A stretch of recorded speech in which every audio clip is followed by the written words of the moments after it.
de Deus em Romanos, no capítulo 12. Romanos, capítulo 12. Nós, antes de irmos para o ensino sobre imagens de liderança de Paulo, em que vamos introduzir só o assunto, porque para falarmos do assunto de uma forma muito profunda e concreta e abrangente, precisaríamos provavelmente da semana toda com sessões de manhã e de tarde. São muitas as imagens de liderança que Paulo transmite. No entanto, iremos abordar uma que é dupla, que é para mim uma das imagens principais. Só que, quando estávamos a querer abordar isto de manhã, o Espírito de Deus nos levou a falar uma coisa que estava fora do guião e que eu achei que era tão importante falar com os irmãos esta tarde também. Os irmãos estão prontos para descolar? O irmão que está ao teu lado diz assim: não durmas. Não durmas. Está calor, é de tarde, depois da comida, e o pregador é português. Mas, amém, vamos lá. Quem lê para nós o verso 1 e o verso 2? Portanto, irmãos, rogo-lhes pelas misericórdias de Deus, que se ofereçam em sacrifício vivo, santo e agradável a Deus. Este é o culto racional de vocês. Não se amoldem a um padrão desse mundo, mas transformem-se pela renovação da sua mente, para que sejam capazes de experimentar e comprovar a boa, agradável e perfeita vontade de Deus. Amém? Quem quer experimentar a boa, perfeita e agradável vontade de Deus?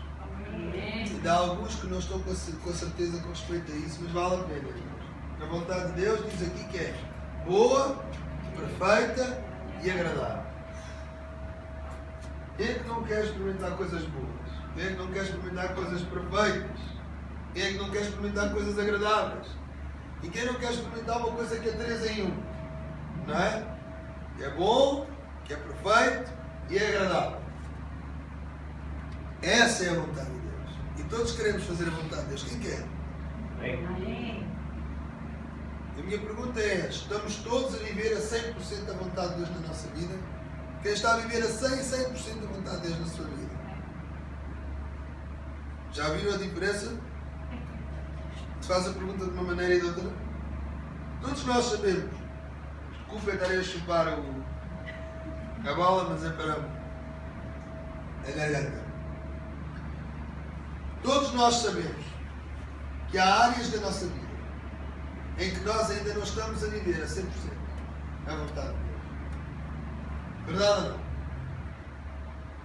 Mas hoje vamos aprender o processo, e é simples, o processo pelo qual nós podemos ver a manifestação e a experiência da vontade de Deus na nossa vida. Toda a gente gosta do final do verso 2. A irmã pode ler o final do verso 2 para nós? O que é que diz? Agradável e perfeito. Para que experimenteis, não é? Como é que diz a sua versão da Bíblia? Para que sejam capazes de experimentar e comprovar a boa, agradável e perfeita vontade de Deus. Toda a gente quer isto. Verdade ou não? Só que para nós experimentarmos esta última parte, para que, não diz lá, se há um para que, significa que o que está antes do para que tem que acontecer. É um processo, não é? Não é assim? Eu não. Sim. Eu quero ter filhos, não é? Eu tenho, não é? Imagina, sou um homem solteiro, não sou, mas estás de conta. Sou um homem solteiro, quero ter filhos. Eu tenho que, primeiro, encontrar a mulher certa, a mulher de Deus e tudo mais, casar, e além disso, mais alguma coisa, não é? Para que depois possa ter filhos. Quando a gente fala de para que, alguma coisa tem que anteceder. Na realidade, este Romanos capítulo 12, 1 e 2 é quase como a súmula final de tudo aquilo que Paulo falou antes nesta carta. Esta carta é uma carta doutrinária, em que Paulo apresenta a graça de Deus e onde é que nós estávamos, quem nós éramos, como é que se manifesta a graça. É pela fé naquilo que Cristo realizou por nós. Amém? Amém. E ele desenvolve o assunto da graça de uma forma fantástica. Eu diria até de uma forma fabulástica. Que é fantástica, mas fabulosa, da fabulástica. Amém? Os irmãos estão cá? Então, parece que Paulo aqui faz um sumário do que é preciso para fazermos a vontade de Deus. Nós queremos experimentar a vontade de Deus. Todos nós desejamos. Eu perguntei, quem deseja? Toda a gente pôs no ar. Uma primeira vez, vi alguns que calhar estavam distraídos, não estavam a perceber bem a pergunta. Eu também, o problema podia ser do comunicador, que fala em português de Portugal. Eu voltei a fazer a pergunta e depois toda a gente levantou o braço. Depois disse, se toda a gente já estava a experimentar a 100% a vontade de Deus, ninguém levantou o braço. Então é fundamental nós percebermos o processo que está aqui nestes 2 versos, para de facto experimentarmos a perfeita, boa, perfeita e agradável vontade de Deus. Amém? E então, para experimentarmos a boa, perfeita e agradável vontade de Deus, temos aqui um processo com 3 pontos fundamentais. E se tu queres tirar apontamentos sobre isto, eu acho que pode ser uma ajuda muito grande. Diz, rogo-vos, pois, irmãos, pela compaixão de Deus, que apresenteis os vossos corpos em sacrifício vivo, santo e agradável a Deus, que é o vosso culto racional. Que a tradução da nossa irmã é um bocadinho diferente, mas tem lá a palavra apresentação também. Eu ouvi. Apresenteis os vossos corpos em sacrifício vivo, santo e agradável a Deus, que é o vosso culto racional. Irmãos, o primeiro ponto do processo para fazermos a vontade de Deus na nossa vida é apresentarmos livremente. Isto parece que nem vale a pena falar muito sobre isto, mas se o apóstolo Paulo escreveu é porque havia muita gente que queria a vontade de Deus, mas não estava disponível a apresentar-se. Porque esta apresentação não é uma apresentação qualquer. Há muita gente que gosta de frequentar os eventos da igreja, a agenda da igreja, até gosta da conversa da igreja, da palavra da igreja, mas que não estão disponíveis para se apresentarem. Porque apresentar-se da forma como está escrito aqui exige um preço a pagar. Irmãos, para termos a salvação da nossa alma não há preço. O preço foi pago na cruz por Jesus Cristo. Amém? Amém. Mas, para vivermos a vontade de Deus na nossa vida de uma forma efetiva, há um preço que nós temos de pagar. A salvação é de graça, mas ver a manifestação poderosa dessa salvação, crescendo nela na nossa vida, tem preço. E está aqui dito qual é o preço. Apresenteis os vossos corpos em sacrifício vivo, santo e agradável a Deus, que é o vosso culto racional. Irmãos, esta apresentação não pode ser de qualquer maneira. Há 3 características fundamentais desta apresentação. A apresentação diante de Deus tem que ser, primeiramente, como um sacrifício vivo. Segundo, tem que ser como um sacrifício santo. Terceiro, tem que ser como um sacrifício agradável. Implica sacrifício. Não acreditem em mensagem acerca do Evangelho em que diz em que defende que crescimento cristão não implica sacrifício nenhum. Porque isso é uma mensagem antibíblica. Dizer que depois de nós termos Jesus vai ser tudo uma maravilha e vai tudo cair dos céus aos trambolhões, isso não é verdade. Esse evangelho do facilitismo não é o evangelho das Escrituras. Sim, a salvação é de graça. Sim, de graça recebemos, de graça devemos ministrar, de graça damos. Sim, a salvação teve um preço altíssimo, embora nos seja de graça. Sim, Jesus morreu pelos nossos pecados. Mas viver de forma efetiva a salvação com manifestação de poder, viver a perfeita, boa, perfeita e agradável vontade de Deus, implica sacrifício. Está escrito aqui. Os irmãos ficam chateados por ouvir isto, falem com o apóstolo Paulo. Ele é que escreveu. Mas eu subscrevo tudo que ele está a escrever aqui. Tenho experimentado na minha vida e essa. Então, o primeiro ponto do processo, o ponto de partida, como se a gente estivéssemos a sair aqui de Anjos para ir para Nagoya, sair daqui, no local onde estamos, para chegar à estação, a primeira coisa, antes de apanharmos o trem, a primeira coisa é apresentar-nos. E vou-vos dizer, há muita gente que gosta de estar no nosso meio, mas não quer apresentar-se em sacrifício. E as suas vidas, em vez de irem de glória em glória, de graça em graça, vão de derrota em derrota, de desânimo em desânimo. Mas prover a Deus que eu encontro um povo aqui nesta tarde, e que Deus encontre um povo aqui nesta tarde, disponível para se apresentar, apresentar-se em sacrifício. Esta palavra sacrifício, lá vou eu falar das coisas que gosto, é uma imagem. Sabia, irmãos, que isto é uma imagem? Paulo é aquele autor das Escrituras. Ele e Jesus no Novo Testamento são as pessoas, João também a seguir, mas eles os dois, Jesus e Paulo, são as pessoas que mais palavras, imagem, mais elementos figurativos atribuem aos conceitos que ensinam. Eles usam muito uma coisa que se chama efeito metafórico. Jesus estava sempre a contar histórias. Jesus não era imagens, era filmes completos.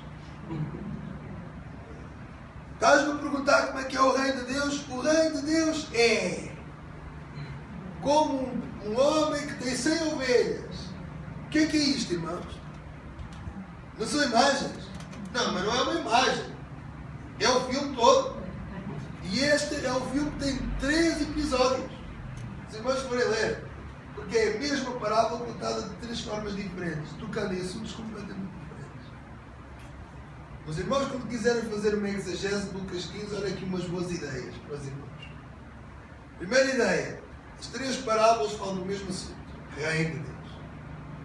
Segundo, todas elas falam da mesma coisa, mas desenvolvendo componentes diferentes. E ao mesmo tempo, Jesus estava a responder aos fariseus e dar-lhes na cabeça. Jesus era fantástico. Eu consegui fazer tudo. Era tipo 3 em 1. Era assim uma coisa tal. Aleluia. Eu às vezes ponho-me a ver estas respostas de Jesus e ponho-me a rir sozinho.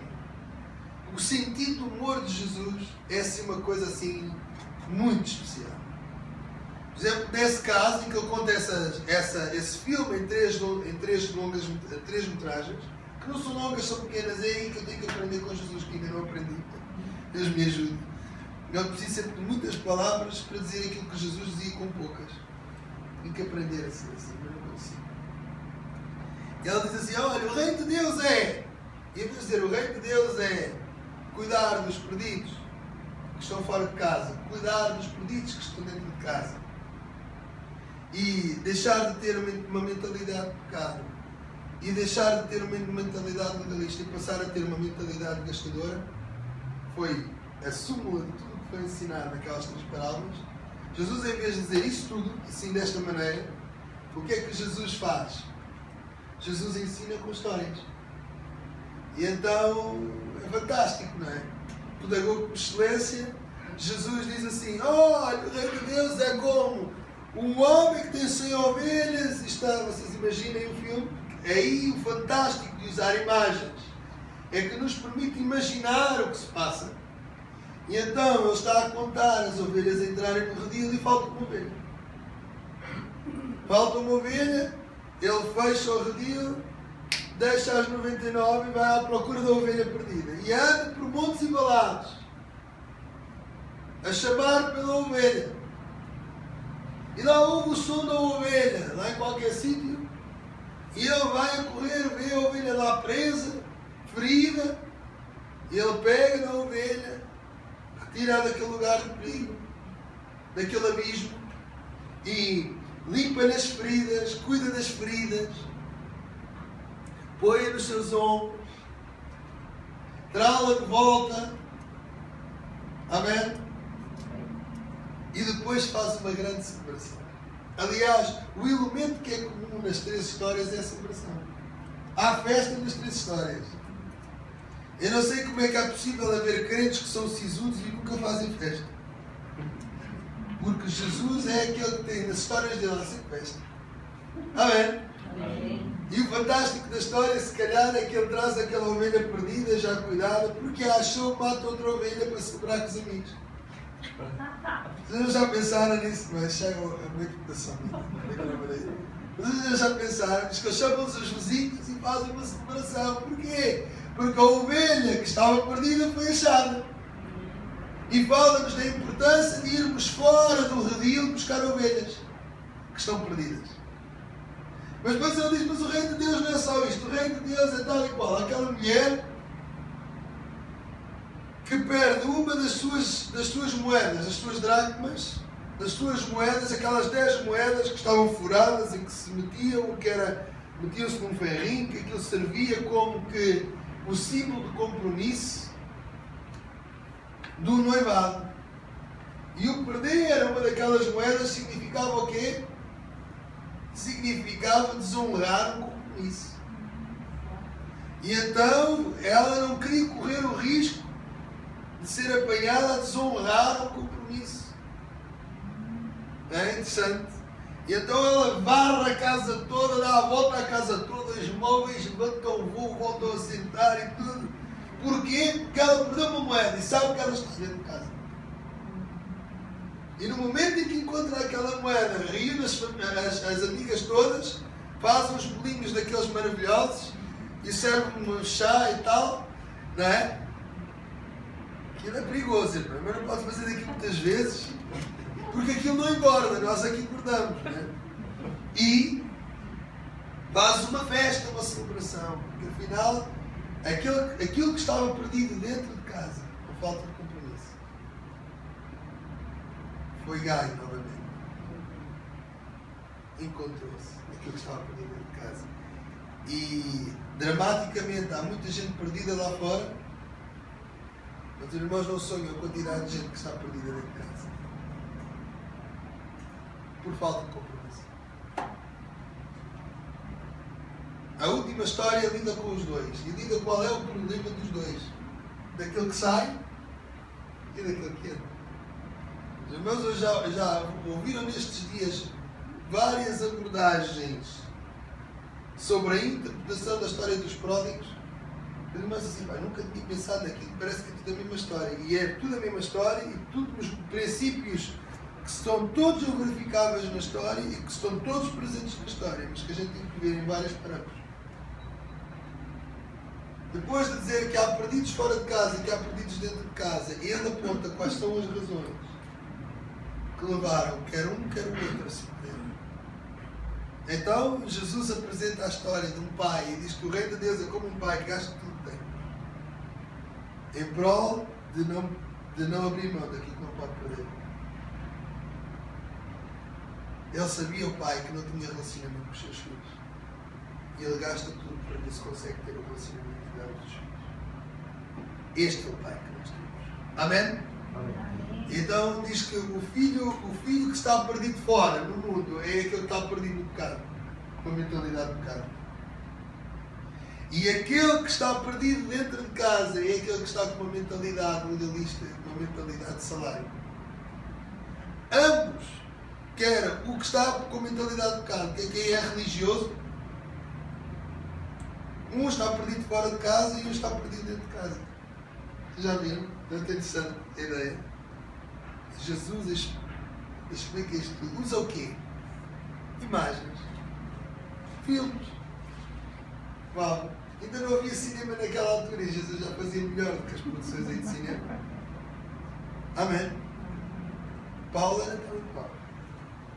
E Jesus usava muito mais uma linguagem muito mais agrocultural, porque ele ministrou, o seu ministério esteve muito mais ali concentrado na Palestina, porque ele veio para os seus e os seus não receberam, certo? E por causa deles não receberem, nós estamos cá. Amém? Vocês não estão cá? Amém? Está sempre rápido. Eu não estou a entender o que eu estou a dizer. Um pouquinho mais lento, pastor. Posso ir? Um pouquinho mais lento. Mais lento? Eu vou mais lento. Português. O português. É. Então, Jesus usa imagens para ensinar princípios fundamentais. E Paulo ainda é um pouco mais louco, ainda vai um bocadinho mais além. É um louco no bom sentido, porque Deus usa coisas loucas deste mundo para confundir as sábias. Por isso é que há um grupo de brasileiros que vem uma tarde de calor destas em anos ouvir um louco. Que é português, Portugal, não é? Pois é. Por isso é que eu acredito que Deus me pode usar a mim, porque se Deus usa as coisas loucas deste mundo para confundir as sábias, eu estou cá. Ele pode me usar. Sou louco de Deus.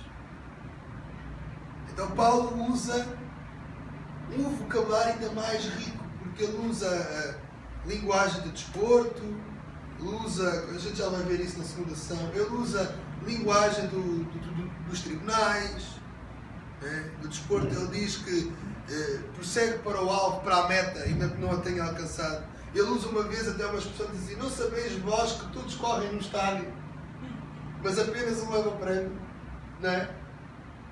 Ele está a usar uma... Que figura que ele está a usar? A figura do desporto, do atletismo. Ele usa a figura do tribunal, por causa da questão da justificação e tudo mais. Ele usa a linguagem dos esportes mercantis. Aliás, ele viveu há algum tempo, se calhar o local onde ele ficou mais tempo no seu ministério apostólico, foi na cidade de Éfeso, que era uma dos maiores portos mercantis daquela época. Ele usa, olha, a linguagem comercial, ele usa o selo. Ele diz: o Espírito Santo é o selo. Sabe o que era o selo? Tenho aqui uma garrafa de água, só mostrávamos. Agora nós só bebemos garrafas de água daquelas engarrafadas que têm o selo. Certo? Porque depois o ter o selo significa que aquela água está selada, não foi adulterada. E nós tiramos o selo e temos uma garantia. Está selado, ninguém andou por aqui porcaria. Certo? Está selado com o selo da fábrica. Então tem a ver com garantias.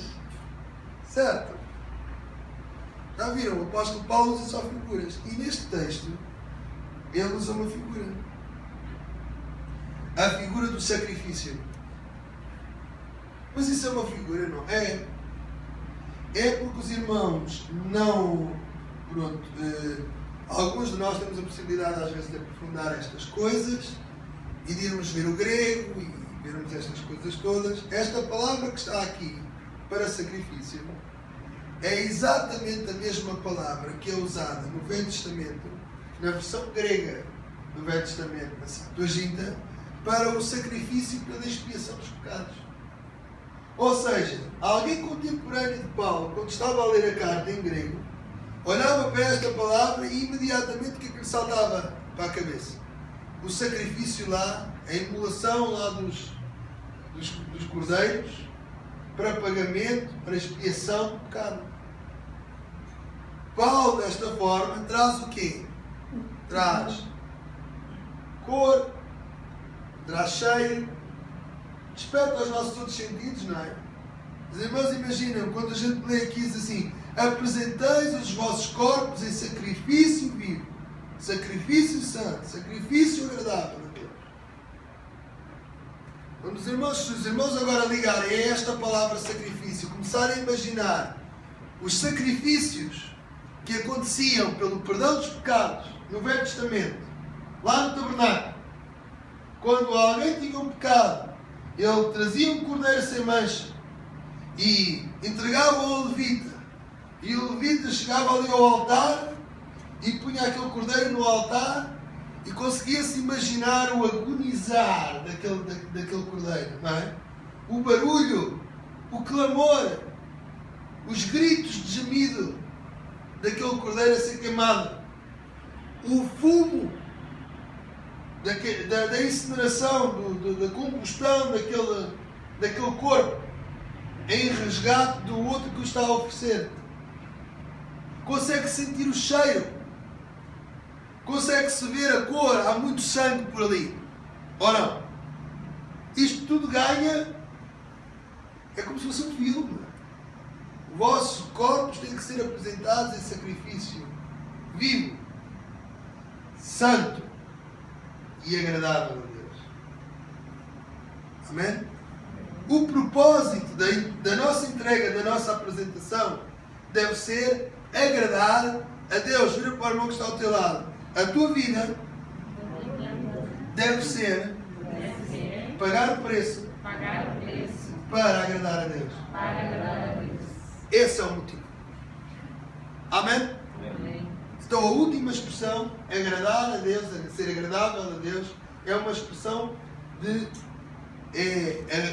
o destino final, a razão pela qual nós entregamos os nossos corpos, nos apresentamos diante de Deus em sacrifício, é para lhe agradar. Amém? A palavra anterior, que é a palavra santo, significa no original separado para uso exclusivo. Sempre que o irmão lê santo aplicado a nós, homens, no Novo Testamento pode substituir a palavra santo por separado para uso exclusivo. Amém? Então, o nosso sacrifício deve ser para agradar a Deus. Esse é o propósito da nossa entrega. Mas a nossa entrega tem que ser feita de uma determinada forma. E essa forma é separados para uso exclusivo de Deus. Falta-nos o primeiro aspecto. Sacrifício vivo. Sacrifício vivo.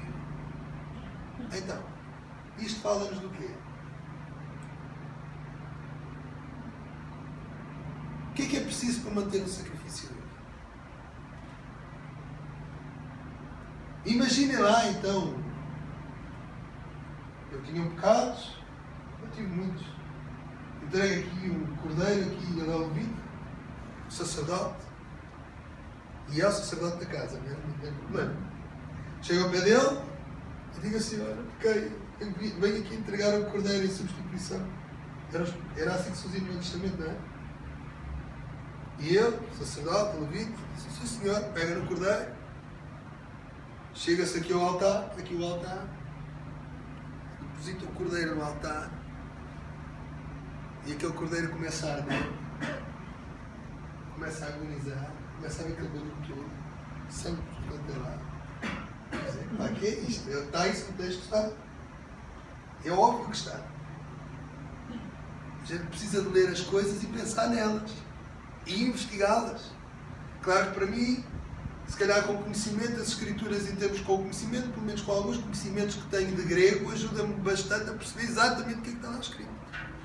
Fazer comparações, investigação e tal. Pronto, eu tenho essa responsabilidade na casa de vos trazer também isso. Amém? Se Deus me deu luz sobre isso, trazer-vos isso. Amém? Minha responsabilidade. Os irmãos aproveitem, porque isto demorou horas a investigar, eu estou a transmitir em 10 minutos. É bom, não é? Quer dizer, fala-nos do quê? Imaginem, aquele cordeiro está a ser colocado naquele altar. E aquilo começa a arder. O sacrifício está vivo. O cordeiro está a arder. Para manter o sacrifício vivo, o que é preciso? É uma pergunta. É preciso fogo. Mas para o fogo se manter vivo, o que é preciso? Já está lá quase. O que é preciso para manter o fogo a arder? Obedecer? Obedecer? Sim, mas agora nós estamos a falar de uma questão prática, material. Está lá um cordeiro a arder. Para manter o fogo a arder, o que é preciso? Lenha. Não, o que está a arder lá não é lenha. É o quê? O que é que está lá a arder? O cordeiro. Então, para continuar a haver chama, é preciso haver o quê? Cordeiro. Então, para se manter o sacrifício vivo, é preciso manter carne a queimar. Ah, pois é, meus amigos. Sabem do que é que fala o sacrifício vivo? Fala-nos do tempo e do local da oferta. Fala-nos que tem que ser uma coisa sempre. A nossa apresentação como sacrifício vivo a Deus significa que Deus espera que a gente se entregue a Ele sempre. Porque senão o sacrifício não fica vivo. Não é entregar-se a Deus agora e amanhã tirar umas férias. Ah não, quando eu vou lá ao culto eu vou me entregar ao Senhor e depois em casa vives uma vida horrível. Longe de Deus sem entrega. Não. É sacrifício vivo, amigo. Sabes o que é sacrifício vivo? Para manter vivo é preciso haver sempre carninha para queimar. É preciso te apresentares disponível para Deus lidar contigo. Não é amanhã, não é só hoje. É sempre. Senão apaga. É ou não? Por isso é que está lá a imagem do sacrifício, que é para nós percebermos. Sacrifício vivo fala-nos de algo que não apaga. Para não apagar, tem que estar sempre a arder. Quem é que está a arder? O cordeiro. Então eu tenho que estar sempre a arder. Minha carne tem que estar sempre a arder. Amém? Há um que pagou o preço por nós. Mas há uma entrega pessoal nossa, diz que apresenteis os vossos corpos, então os nossos corpos, nossas vidas, têm que estar no altar, sempre disponíveis para Deus lidar com elas. Amém? Amém. Tem que ser uma entrega total em todo o tempo. Senão, não é possível nós vivermos a boa, perfeita e agradável vontade de Deus. E agora, é isto que as pessoas muitas vezes não querem. Eles querem fazer um voto a Deus naquele dia e depois no dia a seguir viver como lhes apetece. Sabes o que é que isso faz? Nada. Passas a ter uma experiência emocional com Deus, mas não uma experiência de compromisso. Compromisso é todos os dias. Qual é, irmãs? Irmãs casadas aqui? Não, vou fazer mais bonito, porque é assim para envergonhar, é melhor envergonhar os homens. Elas ficam todas a rir. Irmãos casados aqui. Qual de vocês era capaz de viver com uma mulher que chegava ao pé de vocês e dizia assim: sim senhor, vocês encontravam a vossa mulher, é a mulher fantástica, não é? Super mulher, a minha é. E vocês encontram aquela mulher fantástica e estão para casar com ela e dizem assim: eu quero casar contigo, tu és a mulher mais fantástica da vida que eu encontrei, tu és a melhor mulher. E ela diz assim: sim senhor, eu caso contigo com uma condição. O ano tem 365 dias, eu vivo 364 dias contigo, sou uma esposa dedicada, amo, faço da cama, cuido da tua roupa, cuido da comida, cuido dos filhos, trato de tudo, eu sou uma super mulher, sou fantástica, não vai faltar nada, não vai falhar nada. Mas há um dia por ano em que tu tens que me deixar fazer o que eu quiser e vou ter com o meu antigo namorado e depois volto a casa. Eu me casava com essa mulher. Casava ou não? Porquê? Porque um só dia assim estragava todos os outros dias. Verdade ou mentira? Imagina como é que Deus se sente acerca de nós. Quando nós lhe fazemos um voto de entrega total e não sei o que aí, entregamos-nos alguns dias e noutros dias, Senhor, hoje vou tirar folga. Queres experimentar a boa, perfeita e agradável a Deus, a vontade de Deus? Vais falhar muitas vezes, vais. Mas a tua disposição, não vais fazer tudo certo, é verdade, mas a tua disposição tem que ser de entrega total, em todo o tempo, mesmo quando essa entrega não acontecer, porque falhaste, tu voltares atrás e dizer, bom Senhor, há que queimar de ontem, que não queimou, vamos lá continuar. Queima lá isso, Senhor. E pá, eu parei o processo, Deus não devia ter parado porque eu amo, eu quero me entregar.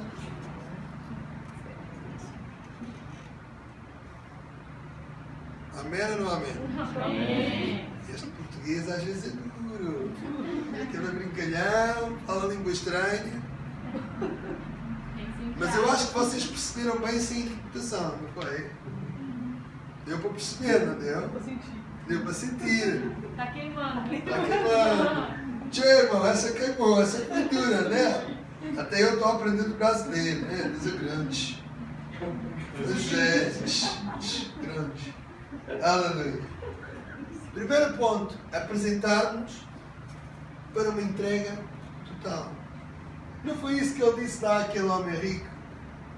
Ele disse, vende tudo o que tens e segue. Entrega total. Não estou a dizer com isto que tens que vender os bens todos, entregar aqui os bens na igreja, não estou a falar disso. O que estou a dizer é que tu tens, as coisas que tu tens que ser tu a tê-las, não são elas a terem-te a ti.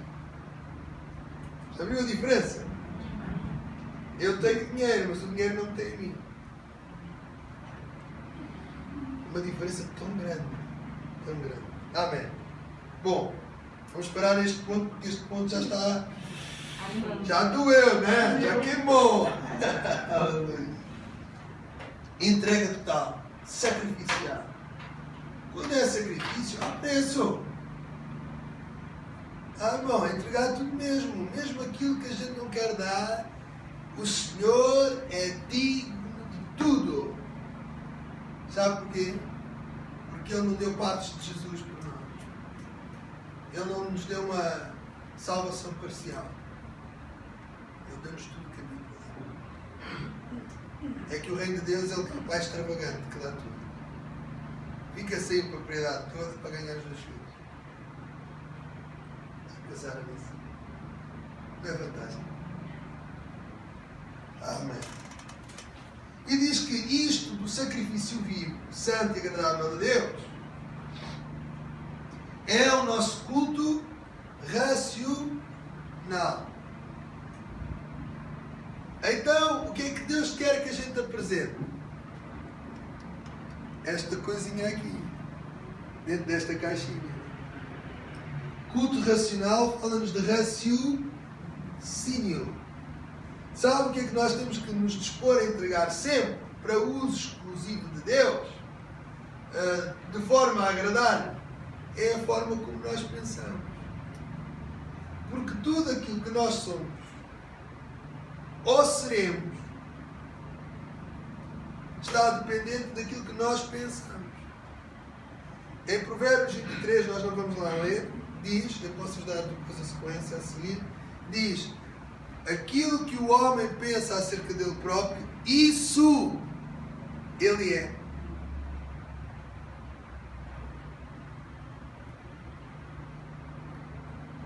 Por isso é que é tão importante renovarmos a nossa mente e não ficarmos a pensar que somos pecadores à procura de encontrar salvação. Mas percebermos que somos filhos que ainda pecam. A mudança de entendimento, acho que é Provérbios 23:7, não tenho a certeza, se não é esse, eu já vos dou uma indicação, eu já o encontro, é errado. Amém? Porque isto foi um guião fora do script. Vocês já devem estar a entender. E que está a ser isso todo assim certinho. Está a ver? Aquilo que o homem pensa no seu coração, ele será. o grande campo de batalha que nós temos, irmão, é a nossa forma de pensar, é a nossa mente. A tradução da nossa irmã está muito interessante porque diz mesmo mente.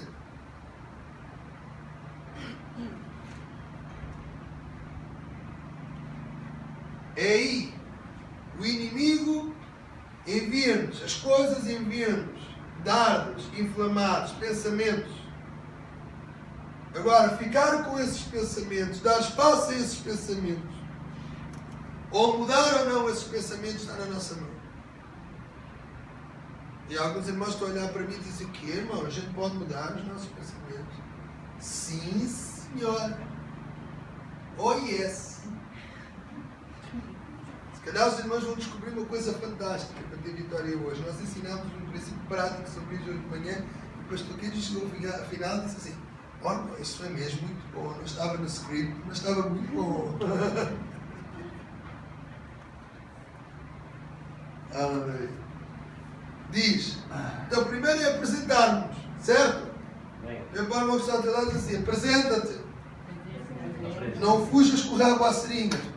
Não fujas com o rabo à seringa. É uma expressão que nós usamos em Portugal. Assim não usa. O rabo é, não, para nós rabo é isto. Não, para nós não fujas com o rabo à seringa. Sabes o que é a seringa? Não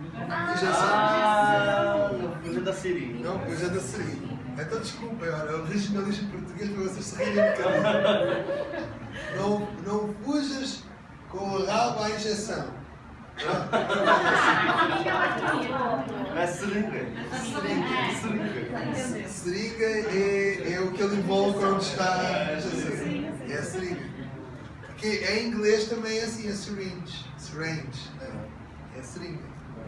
Ok? Nós para cá está mais próximo do inglês. Pronto, injeção. Para os irmãos. Amém? Não fujas. Apresenta-te. Dá tudo o que tens. Em todo o tempo. E quando não o quiseres fazer, se arrepende-te de não o teres feito e entrega-te novamente. É uma escolha tua. Parte de uma escolha. Amém? Amém. Para uso exclusivo, para lhe agradar ao Senhor, eu quero te agradar, eu quero sempre para uso exclusivo. E quando não o consigo fazer, eu volto outra vez lá e digo: estou aqui, pega em mim, estou aqui, muda a minha mente, Senhor, transforma o meu entendimento, ajuda-me a perceber como é que tu pensas para renovar o meu entendimento. Porque basicamente os 3 passos são estes: apresentar-nos. O segundo passo está no início do segundo verso, diz que é o segundo que está ligado com o terceiro. Não vos conformais ou não vos amoldais com este mundo. E mundo nós estamos a falar mundo físico. O mundo que está aqui escrito é o sistema de pensar do mundo, se vocês sabiam. Cosmos. Uma forma de pensar do mundo, mas sede transformados. E mais uma vez, conformar é uma palavra que é figurativa. Lá está o apóstolo Paulo a meter fotografias em tudo. No fundo, as cartas de Paulo são autênticos álbuns fotográficos. Ainda não tinham inventado as bandas desenhadas, mas Paulo já fazia banda desenhada a escrever as cartas dele. Banda desenhada. O que é banda desenhada? Vocês não sabem o que é? Nós chamamos banda desenhada aqueles... Lá está, vocês estão a aprender português. Tá? Português de Portugal. Sabem aqueles livrinhos para as crianças que têm imagens e que têm aqueles balõezinhos com gibi. Gibi. Para nós é banda desenhada, porque é em bandas desenhadas. A história está feita em bandas que são desenhadas. É banda desenhada. Vocês vão aprender português, não é? Como é que vocês dizem brasileiro que vão aprender? Pode ser história em quadrinhos. História em quadrinhos. Ora. Gibi. O gibi. Então o gibi. O apóstolo Paulo já fazia a história em quadrinhos. E foi inventado anos mais tarde, mas eu já fazia. Porque ele escreve e está sempre a pôr lá uma figurinha. Está sempre a pôr figuras. Conformar. Conformar fala em tomar a forma de. Estamos a falar, por exemplo, uma linguagem que nos nossos dias é usada em tanta coisa, mas podíamos falar, por exemplo, do gelo. Vocês chamam covete de gelo, não? Aquelas coisas de plástico onde se põe a água para gelar. Forma, é mesmo, para nós chama-se covete, vejam lá, que coisa feia. Covete de gelo. Ou então, podemos falar de forma para fazer um bolo. Os irmãos fazem um bolinho fantástico, não é? E depois usam uma forma que é para aquilo ficar com uma determinada forma. A palavra do grego é a palavra morphos. Forma. Ok? Forma. Então diz, não tomem a forma de pensar deste mundo. Não deixem que seja o mundo a ser a vossa forma. A moldar os vossos pensamentos, porque ele ainda acabou de falar que essa apresentação é na nossa forma de pensar. Se Deus tiver a nossa forma de pensar, tem tudo de nós. Porque aquilo que o homem é aquilo que ele pensa. Mais cedo ou mais tarde vai se manifestar o seu pensamento. É? Amém? Amém. Está bom isto? Estamos a falar ou não? Muito bem. E é engraçado que ele a seguir usa outra figura, que é a palavra, uma é morphos e a outra é metamorphos e é metamorfose, que é uma figura também, é outro álbum. Pá, lá está mais um quadradinho, né? Uma banda desenhada em português. Porquê? Aí vem a imagem de uma larvazinha que se transforma numa borboleta. Metamorfos. Metamorfose é a palavra que existe em português, que é a palavra que se usa quando nós temos um bichinho da conta, um bichinho da seda, que é assim que nós falamos em Portugal, e depois ele, como lá as folhas da amoreira, começa a crescer, depois começa a tecer um casulo de seda, é assim que também vocês chamam o casulo, ok? Em volta dele próprio. E depois, nesse casulo, acontece uma transformação, uma metamorfose, em que a sua natureza do interior acaba por se revelar no seu exterior. E afinal de contas, aquilo que nós achávamos que era uma larvazinha, não era uma larvazinha, sempre foi uma borboleta. É a borboleta que vocês dizem para falar? Amém? Já viram? Tem aqui mais uma imagenzinha tão bonita. Agora é da borboleta. Amém? E o que é que Paulo está a nos ensinar com isto? Está a dizer que a forma de nós, ao nós nos apresentarmos, temos que nos disponibilizar ao apresentarmos desta maneira, o tempo inteiro, para uso exclusivo dele, para o agradar, é transformar a nossa forma de pensar, não deixando que a nossa forma fique lá no mundo, no sistema do mundo, naquilo que o mundo pensa, mas passar a pensar conforme a nossa nova natureza que temos dentro de nós, onde habita o Espírito Santo. Começarmos a extrair dessa nova natureza que habita dentro de nós, que é o Espírito de Deus, a verdadeira natureza e a verdadeira forma de pensar. Amém? Não tomar a forma do mundo, mas transformar-nos como? Pela renovação do nosso entendimento. Como é que é possível renovar o entendimento? Só uma maneira. Palavra de Deus, intimidade. Palavra de Deus, intimidade. O que a palavra de Deus diz? Diz isto, mas eu estou a pensar assim, mas não é assim. A palavra de Deus diz assim. Senhor, ensina-me a viver este princípio. Senhor, o que é que tu queres dizer com isto na minha vida? Deus, ajuda-me lá a tomar a forma desta escritura na minha mente. À medida que nós passamos mais tempo com Deus, mais tempo com a sua palavra, nós dispomos-nos a que Deus transforme-nos naquilo que Ele pretende. Em quê? Na sua boa, perfeita e agradável vontade. Então a guerra passa-se toda aqui.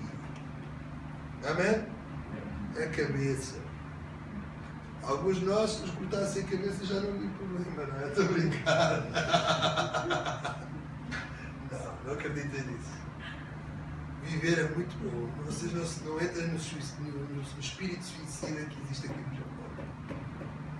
Que é uma covardia terrível e o diabo engana muita gente com isso. Não.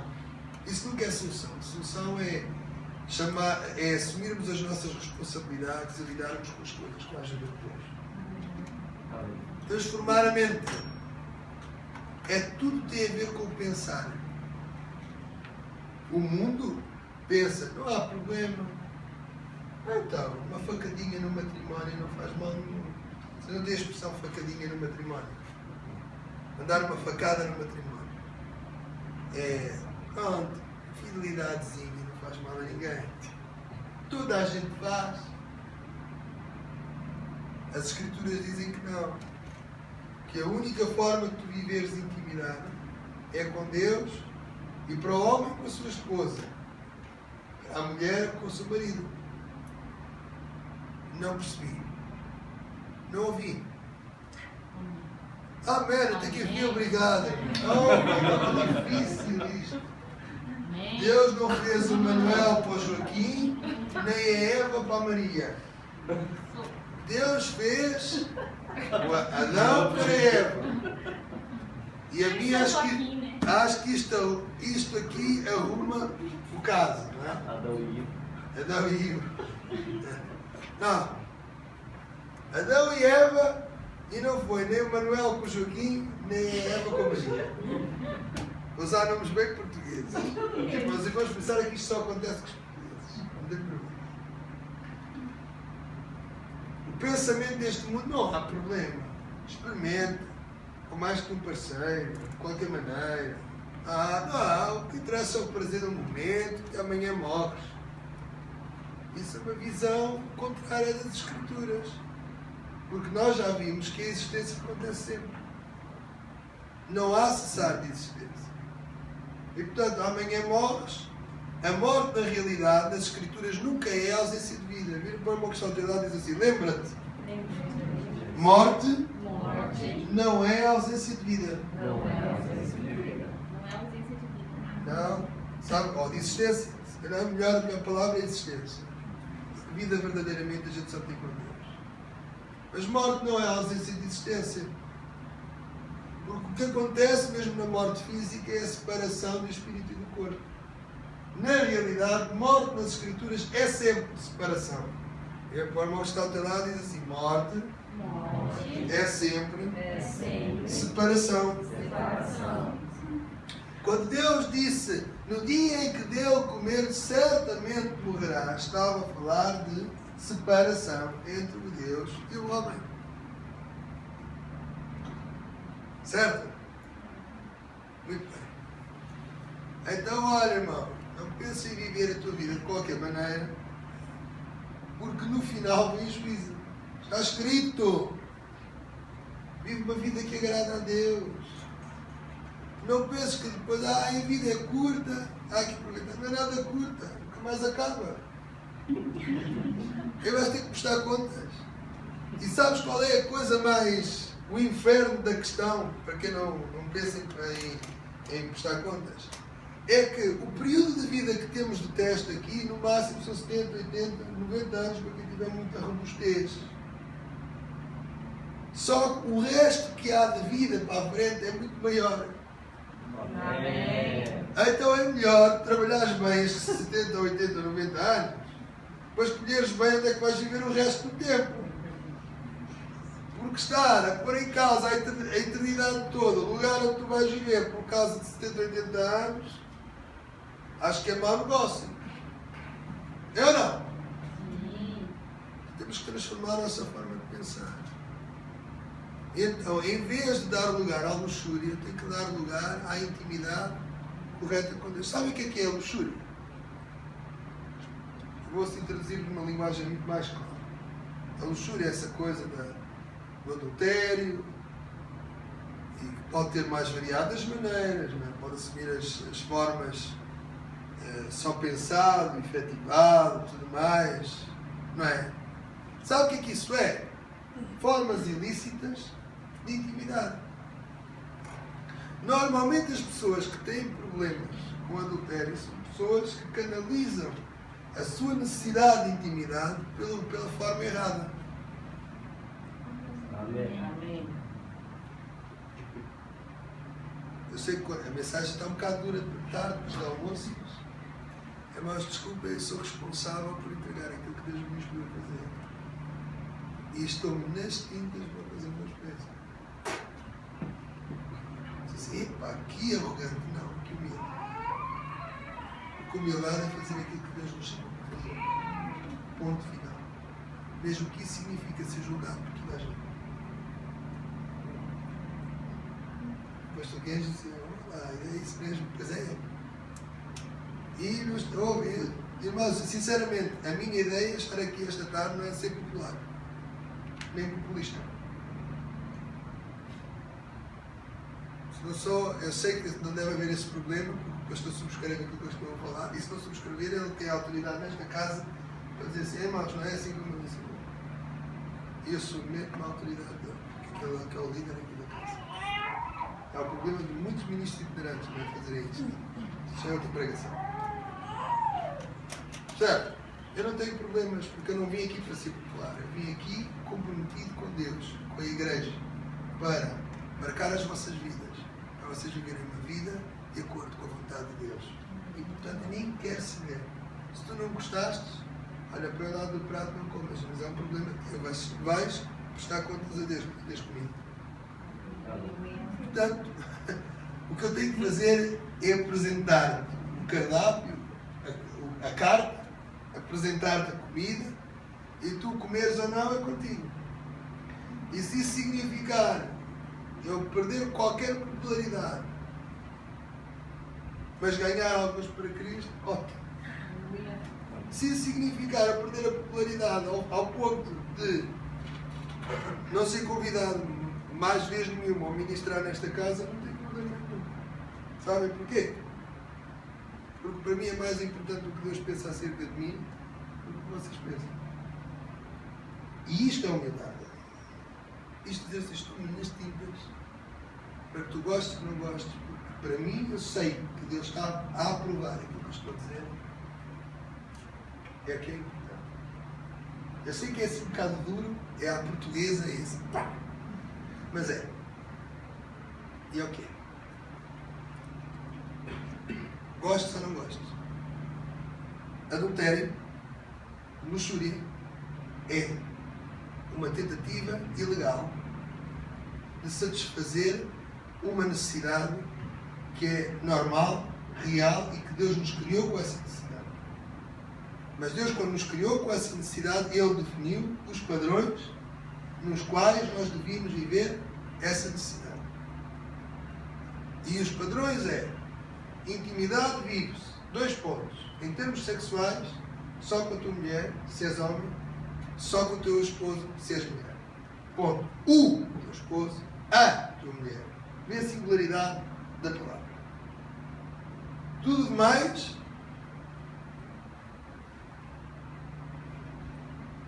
está fora do parâmetro. As únicas pessoas com quem tu foste desenhado para tu viveres intimidade com esse nível é Deus e o teu cônjuge. Fora disso, é procedência maligna. Claro, deves desenvolver intimidade com os teus irmãos, mas uma intimidade sem contacto sexual. De abençoar a outra pessoa, de ouvir, de respeitar, de cuidar. Sim, isso ok.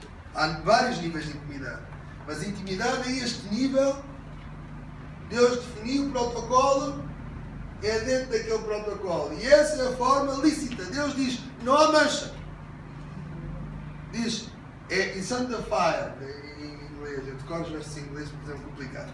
Que diz, que não há mancha no matrimónio, na cama do matrimónio. Ou seja, meu irmão, desde que haja respeito entre vocês, olha, eu nem quero saber o que vocês fazem, deixem-me fazer. É com vocês e com Deus. E está tudo bem? Amém. As pessoas todas a olhar para mim. É duro que isto está a ficar. Não, agora está uma boa notícia. Só tens que viver isso se quiseres. O quê? A mamãe não sabe, está preso com esta coisa e tal. Por exemplo, pornografia é um vício terrível. E é mesmo, torna questões viciantes e faz questões neurológicas e tudo mais. Mas é possível sair daí. Não te digo que é um processo simples. Mas é possível. Sabes o que é que tu tens que fazer? É substituir esses pensamentos por pensamentos de Deus. Amém. É que para tu não te conformares com o mundo, a única forma de resolver é tomares a forma de Deus. É duro, é. Eu sei com respeito a isso da pornografia que é duro, porque passei por lá. E passei de anos, pela musculidade do caminho. Mas não tens que ficar aí. E se não consegues vencer num primeiro round, continua a lutar e apresentar o teu corpo em sacrifício vivo para vencer no segundo, no terceiro ou no quarto round. Mas sai desse round, sai dessa luta vitorioso. Amém. Amém? Amém. É importante é a tua atitude de entregares o teu corpo em sacrifício vivo, santo e agradável a Deus. Nem sempre vais conseguir. Então tens que voltar atrás e dizer, Senhor, ok, o que eu tenho que fazer? Agora, há um princípio que eu aprendi ao longo destes últimos anos que é fantástico. Eu estive a falar sobre ele esta manhã e muito saboroso, de uma forma mais prática, com menos conteúdo teológico do que está a ser agora à tarde. Nem sei se vamos ter tempo para o Paulo, para a imagem de liderança, não vemos. Mas, que é, nós controlamos o que pensamos. Isto é desafiador. Porque alguns irmãos dizem, o diabo é que põe este pensamento na minha mente. Sim, e ficares com ele é a tua responsabilidade. Ou ficas ou rejeitas. Oh irmão, mas aqueles pensamentos vêm à minha mente e eu rejeito. Pai, é que eu nunca mais saio dali. Irmão, deixar o pecado não é focalizar-te no pecado. E é aí que eu acho que às vezes há muito erro e muito desequilíbrio no ensino nas igrejas. É que às vezes focaliza-se tanto no pecado, que nós magnificamos o pecado. E as pessoas só veem pecado. Mas não veem que há muito mais para além do pecado. Nós temos um Deus maior do que o pecado que nos assusta, que nos atormenta. Amém? Amém. Certo? Eu lembro-me, quando eu comecei a ficar mais presente nestas coisas, e este texto começou a mexer comigo, eu peguei numas folhas, peguei numa caneta, Senhor, que eu tenho que não me conformar com este mundo. Então vou começar a escrever aqui os meus pecados todos que eu fiz esta semana. Epá, ainda tinha passado 5 minutos, já vi 5 folhas lá de dentro. Porque como eu estava bem consciente do que era pecado e que não era, aquilo era sempre... Se calhar para uma pessoa que não tem consciência da palavra de Deus, nem nada, da lei de Deus e não sei o quê, para essa pessoa dizer, olha, cometi adultério uma vez. Pronto, escreve assim. E pronto. Agora eu era tudo aquele pensamento, aquela coisa, não sei o quê, e aquela coisa, oh Deus, aqui. Andei por ela, disse, Senhor, como é que eu vou livrar disto? Como é que eu vou deixar a forma do mundo? Isto está muito mal. Epá, olha que eu tenho para aqui para lidar, fiquei logo frustrado, e não tinha começado, já estava frustrado, e eu dizia, Senhor, nunca mais vou sair disto, Senhor. Aí foi que o Espírito de Deus disse, olha, a conversa não termina. Tu só consegues fazer uma coisa se fizeres a outra. E foi uma revelação para mim, os irmãos não estão bem a ver. Eu pulei a casa toda assim. Isto. Quantos irmãos aqui têm carteira de condução, carta de condução? Eu tenho. Temos mais um perigo da estrada recentemente. Estou a brincar. Vem lá de Portugal para acabar com Estou a brincar. Estou a brincar contigo, ainda bem, é um bom feito que tu alcançaste. Eu não posso conduzir no Japão. Tinha que tirar a carta internacional. Eu tirei há uns anos, mas achei que eu tinha que tirar depois. Por isso que é tão seguro. E logo vou pôr logo para o vídeo, mas está a ver? Tem que defender a ovelha. Mais nada. Oh, este pastor é a sério aqui dentro, está tudo bem. Esse é meu pastor. Então, irmãos, é assim, é possível, se estiveres a andar a 200 km por hora, não, que é fora do código da estrada, não é? Eu acho isso. Bom, 100 km por hora, vais a 100, 120, a dar, consegues fazer inversão de marcha a 120 km por hora? Consegues? Alguém consegue aqui? Então esse é que é o perigoso. Esse a gente não quer estar a aprender quando ela consegue. Aí ela consegue.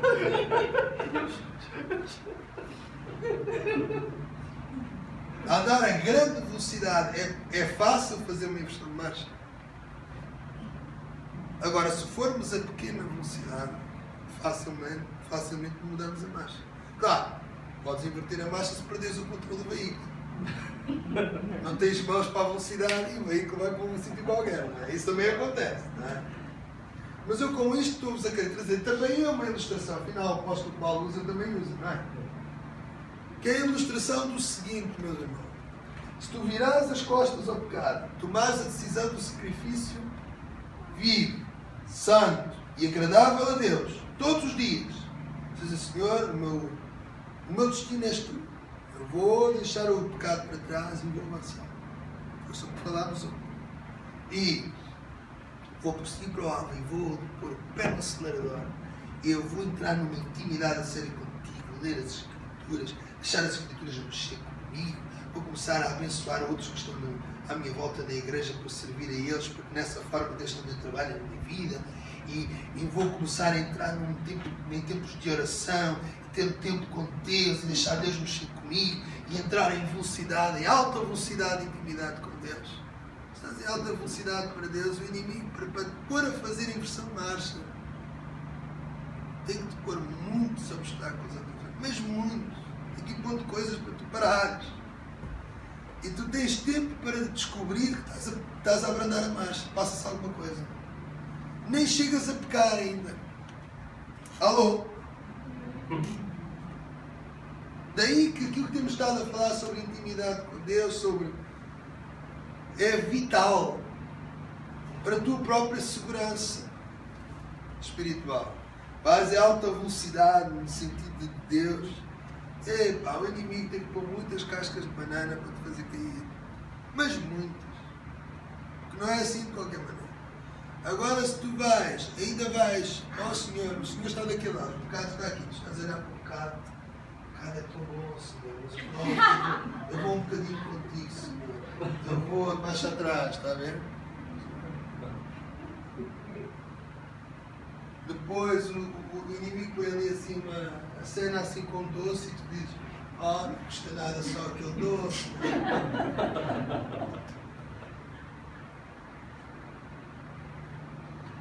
É claro e evidente isto, não?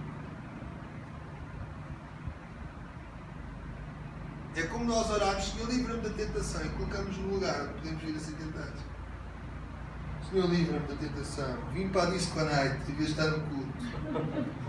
Não há problema, Senhor, livra-me da tentação. Eu não vou dançar com eles. O problema nem é dançar, se dançares com a tua esposa em casa, num momento romântico. Diz que é amplifier.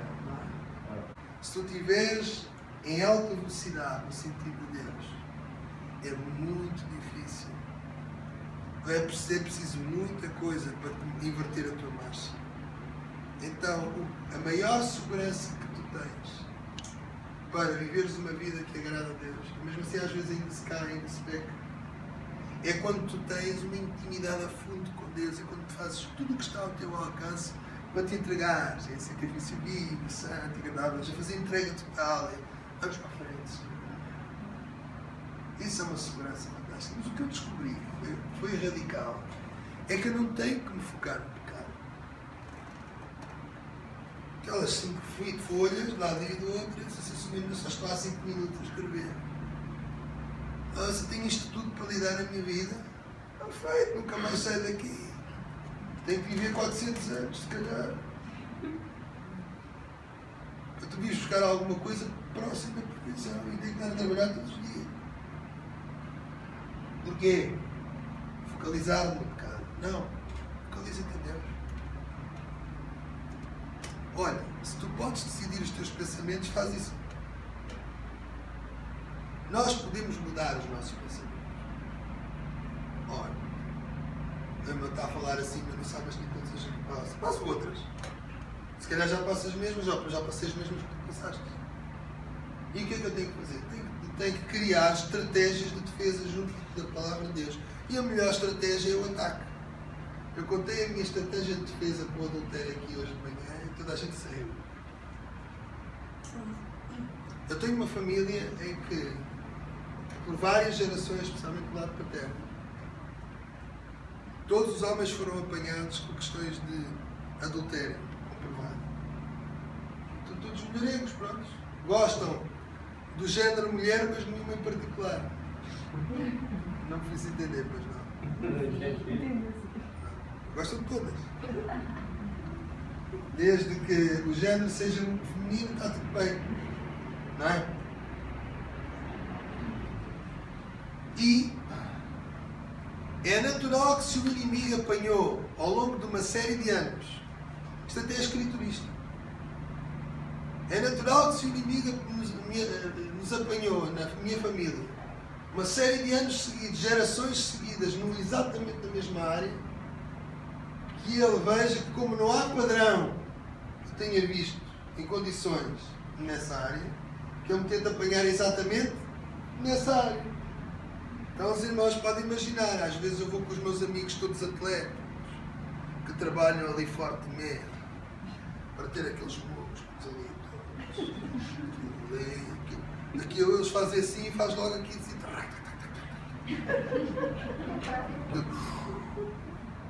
Eles não precisam de encher o peito de ar para ter muito ar no peito. Aquilo é uma coisa, cada armário, aquilo. Ginásio, academia, vocês usam a palavra academia. Academia ali com força, todos bonitos, todos. Lá vou eu, assim meio careca, com este excelente músculo frontal. Excelente, que é mesmo excelente. Aqui são pneus Michelin, extra. Não é? Eu acho que até desconfio que o próximo vai ficar grávido lá em casa. E vamos todos juntos, para qualquer lado, tomar qualquer coisa, almoçar, qualquer coisa. Imaginem com quem é que vem a ter sempre as jogadas de sedução das mulheres. Não é com eles que trabalham intensamente para que aquilo aconteça. É para aqui, é uma coisa. Chegam-me a dar o cartão com o número de telefone, ligam-me à hora tal. Coisas assim, umas coisas completamente assim, banais, estúpidas. Até aqui no Japão já aconteceu desde que eu cheguei, vejam. É sério, os japoneses que são assim tão. Não, a gente nem fala a mesma língua, a gente depois percebe o filme. A gente diz assim, é sério, não estou a perceber isto. Porquê? Porque o inimigo sabe que eu não vi um padrão de santidade nessa área da minha vida. Agora, eu sou responsável por quebrar o mau padrão.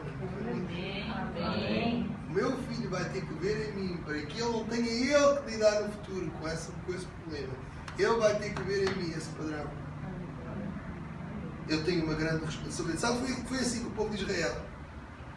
Só ao fazer uma pergunta, já não vai entrar muito em questões, mas a ensinadora fatal, que depois ser para ti uma colherada, não é? Ora bem, nós temos um Abraão que casou com uma senhora chamada Sara, certo? E houve preferência de filhos? Houve ou não? Sim. Ok. Depois tivemos um homem chamado Jacó.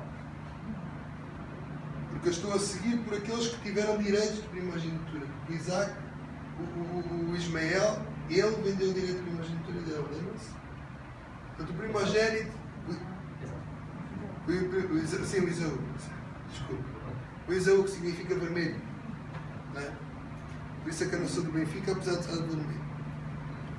Fiquei a saber que o Sporting ganhou o Benfica, fiquei tão contente. Aleluia, Deus é muito bom, mas isso é outra parte. E então, temos um Abraão que preferiu filhos.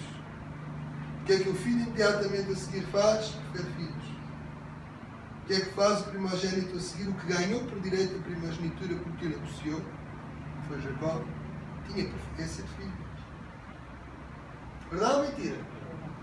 Sabem quem é que veio sarar aquilo tudo? Um homem chamado José. O pai estava para abençoar os filhos e o pai troca assim as mãos. Vocês vejam esse episódio que é muito interessante. Porque José, por causa da sua fidelidade a Deus, não houve uma tribo de José. Houve uma dupla tribo de José que se chamava Manassés e Efraim. José herdou duplamente. Só que havia um que era mais velho que o outro. Manassés era mais velho que o Efraim. A ordem de Deus normal seria primogênito primeiro e o outro depois. Não ao contrário. E porque ele já tinha visto que ao longo de todas as gerações aquilo tinha sido aprisionado por aquele lado, quando já meio cegueta, já meio sem ver, o Jacó vai para abençoar as tribos, ele faz assim às mãos. E vocês veem a história de José arrancar as mãos dos pais e dizer: não! Não estragues tudo! E o pai disse: não, mas agora foi mesmo Deus a falar, eu percebo o que é que tu queres dizer. É mesmo assim, o mais pequeno é que vai governar sobre o maior.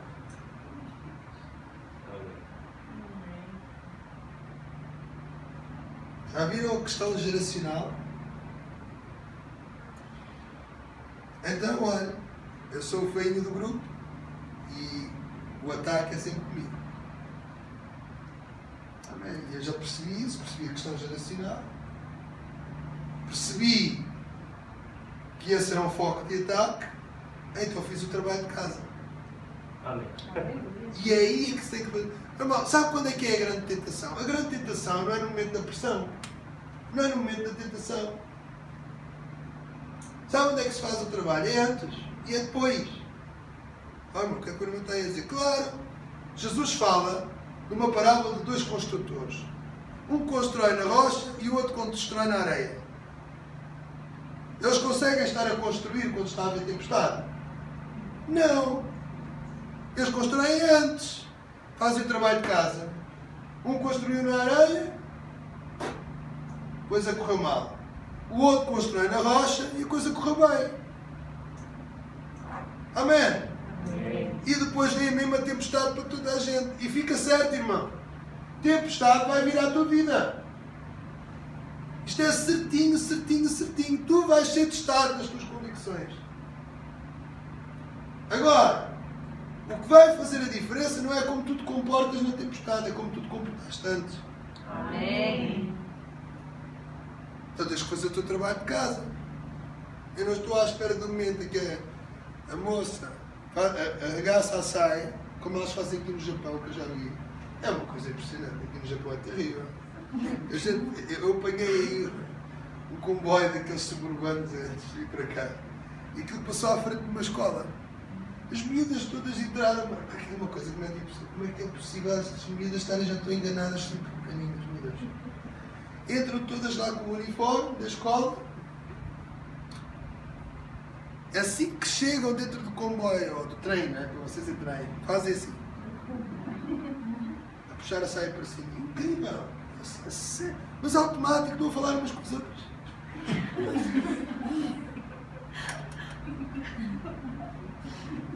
Assim que elas começam no jogo da sedução, a puxar alguma coisa, eu começo logo a agir.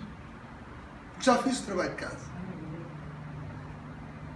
Porque já fui ver nas Escrituras o que é que as Escrituras pensam acerca do assunto. E tive que junto de Deus ao Senhor, porque a gente vai trabalhar isto. Então a primeira estratégia é falar da minha mulher. Ela pensa: então você está bem vestido e tal. Depois a minha mulher fica a escolher a minha roupa. Logo, ela é fantástica. Vê lá como é que ela cuida de mim. Eu não preciso outra estou a dizer. A minha mulher é uma mulher linda, sou um homem mesmo. Olha, estou grato a Deus e a vida. Começas a falar de uma mulher. Há a mulher que te está a tentar seduzir, começas a falar de outra mulher.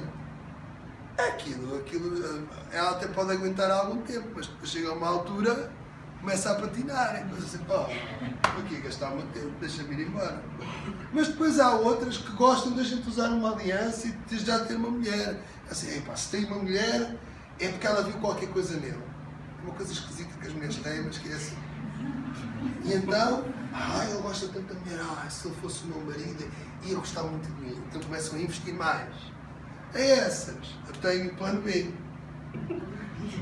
Vocês querem saber qual é o plano B? Agora é que vocês se vão rir. Eu digo assim, olha, vou contar uma que aconteceu há algum tempo. Fui um café, num culto, não qualquer culto, toda gravatadinha assembleana. Gravatadinha, assim, uma conferência qualquer, dada a ministrar, e fui tomar um café no torrado, depois eu ia. Aquilo até o fato de ir estar de pé. Aquilo estava mesmo nos trinques. Estava mesmo. Cheguei, tomei café e tal, e sou muito brincalhão, começo a brincar com qualquer coisa, ela começa a sair, começa a abraçar. Olha, esse fato fica-lhe muito bem. Já te estou a perceber. Olha, e muito bem, tu és daqui, não és e tal. Eu termino o meu turno daqui a 2 horas. O que é que eu queria saber? O que é que aquilo é? Alô, estou aqui. Sabes? Olha, estás a ver esta aliança? Epá, eu sou um homem casado, tenho uma mulher fantástica. Sabe o que é que ela me responde assim, prontamente? Eu não sou ciumento. Eu assim, a sério, que tu estás a pôr nesta. Chega a ser ridículo. E eu digo assim, são as mulheres que estão na berlinda, coitadas. Também tem que ser a vez delas, alguma vez. E eu então digo assim, olha, então vou-te contar um segredo, mas é mesmo um segredo. Estou a rir-se muito com isto, mas é excelente. Eu disse esta ao Nuno, disse, que Cibel disse, olha, ensina essa ao Nuno. Eu disse, está bem, ensina ao Nuno, não tem problema. E ele disse assim, sabes uma coisa?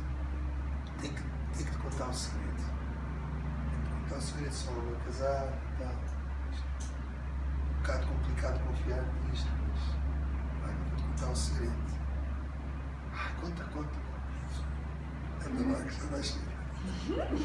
Vou-te contar um segredo, sabes? Eu estou apaixonado por um homem.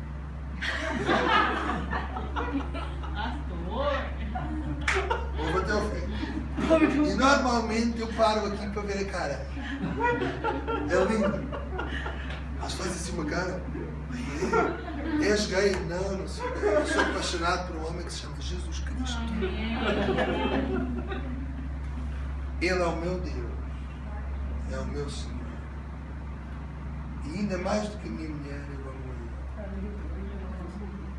E sabes o que é que ele diz? Que eu só posso ter um relacionamento. Que a minha mulher foi para mim. Que é homem. A mulher faz logo, baixa atrás, é que não há hipótese. É um bocado louco demais, mas depois assim, eu sou um bocado louco. Não tem problema. Mas vou dizer, funciona. Aquilo é um balde de água fria, as irmãs já estão bem a ver. Elas até arrepiam.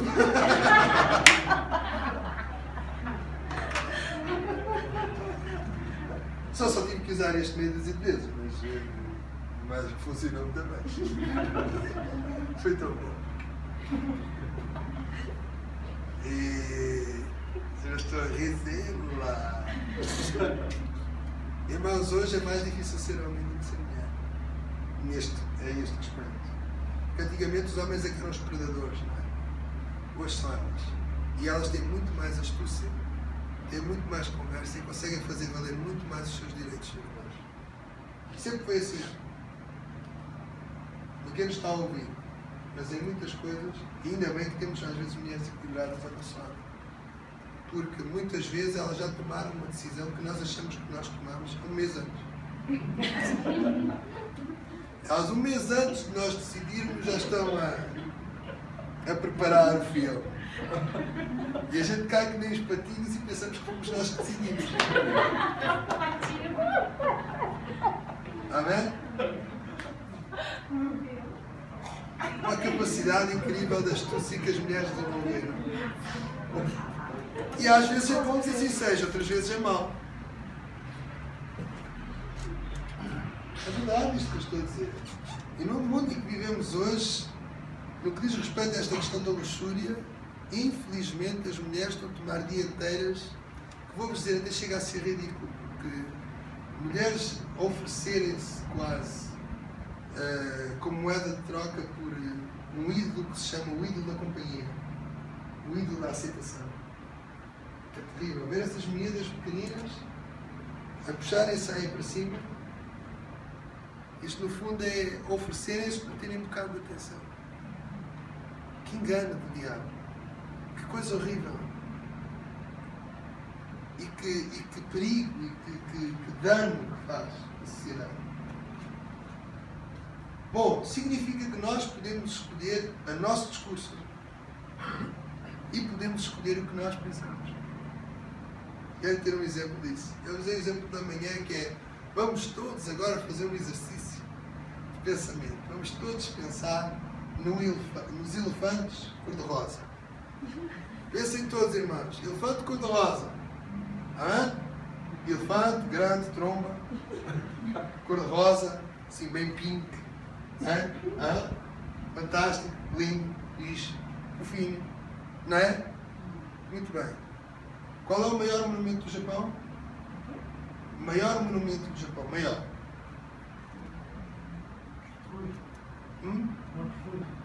Monte Fuji. Olha, por exemplo, pode ser um monumento. A questão que é mesmo de facto. Monte Fuji. É uma coisa grande que destaca. Muito bem. Em Nova Iorque também há um monumento grande que se chama Estátua da Liberdade. Em Paris existe outro monumento grande que se chama Torre Eiffel. No Egito existe no Cairo outros monumentos grandes que se chamam as pirâmides. E na China nós temos uma muralha muito grande que é a muralha da... Muito bem. Os irmãos gostam de monumentos grandes? Gostam de monumentos grandes ou não? Sim ou não? Eu gosto de ver monumentos grandes. É bom.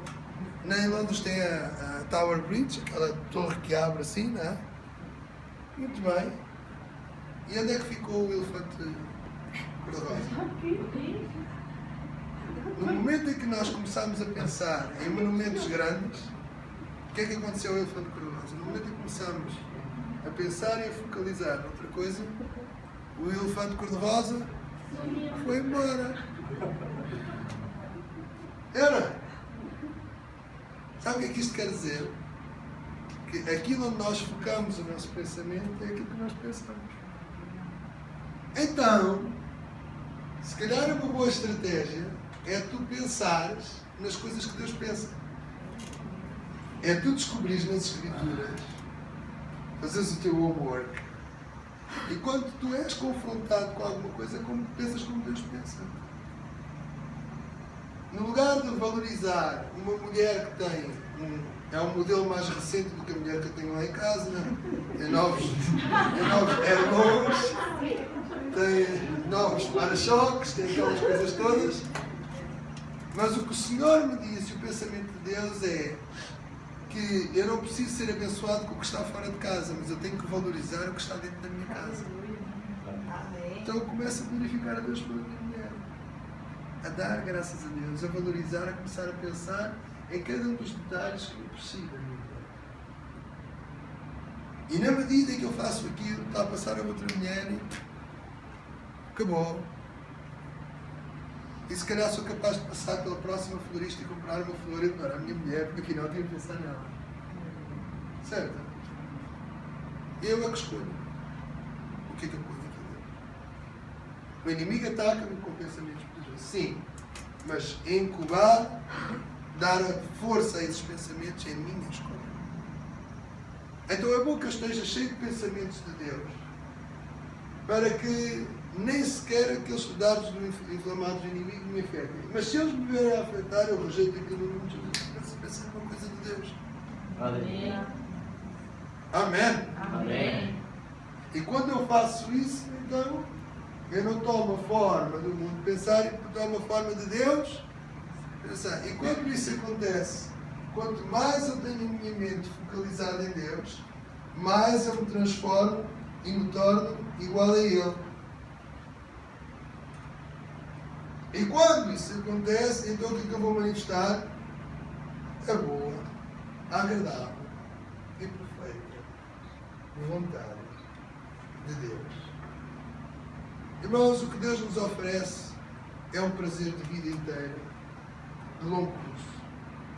O que o mundo nos oferece, o pecado, é um prazer instantâneo, mas destrutivo. Está na tua mão decidir. Se queres viver o teu hedonismo momentâneo, ou se tu queres viver a vontade de Deus, que é boa, perfeita. Esta palavra perfeita é a palavra tornar completa. Completa. Se é completa, já não preciso mais nada.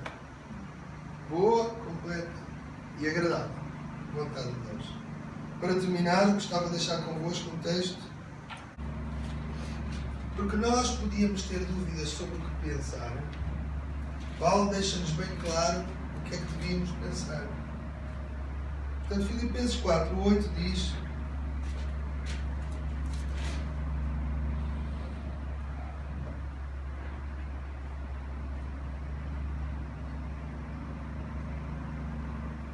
se não já encontrar,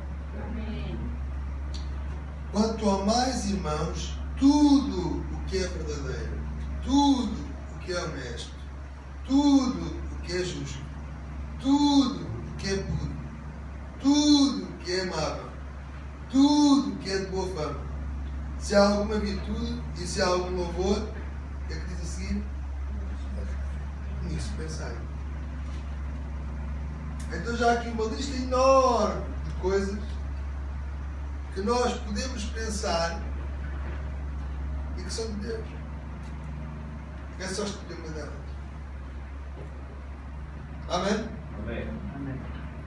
Tudo, a ausência de nada, não é?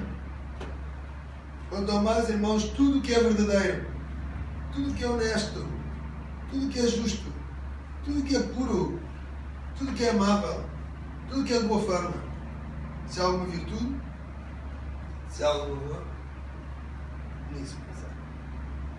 Então nisto pensamos. E nisto fazemos o nosso trabalho de casa, ou seja, vamos descobrir nas Escrituras o que é puro, o que é verdadeiro, o que é honesto, à luz das Escrituras, o que é amável, o que é de boa fama, de acordo com as Escrituras. Fazemos uma lista de pensamentos, de coisas, e pensamos nelas e deixamos essas coisas nos identificar. E quando vivemos no nosso dia a dia, vivemos a pensar nessas coisas. Preparamos-nos, construímos a nossa vida numa rocha inabalável. Então, quando vem o momento da tribulação, quando vem o momento do teste, o que é que eu tenho que fazer? Pegar numa dessas coisas, aleluia, e glorificar a Deus por aqui, estar ali e encher a minha mente com a mente de Deus. Depois vai passar um momento de teste, um momento de dificuldade. Amém? O pior da tentação não é o momento em que somos testados. É o que nós fazemos antes e o que nós fazemos depois. Quando no momento de tentação nós começamos a perceber que estamos ali, há uma área da nossa vida que está ali fragilizada, e até tivemos e não conseguimos resistir, e graças a Deus, o nosso primeiro trabalho a seguir é investigar aquela área, é deixar Deus trabalhar naquela área, é restaurar o nosso coração naquela área, para que não possamos cair na próxima tempestade, porque ela vai vir. Amém? Amém. É isto bom ou não? Para Deus nos abençoe, tá bom? Amém.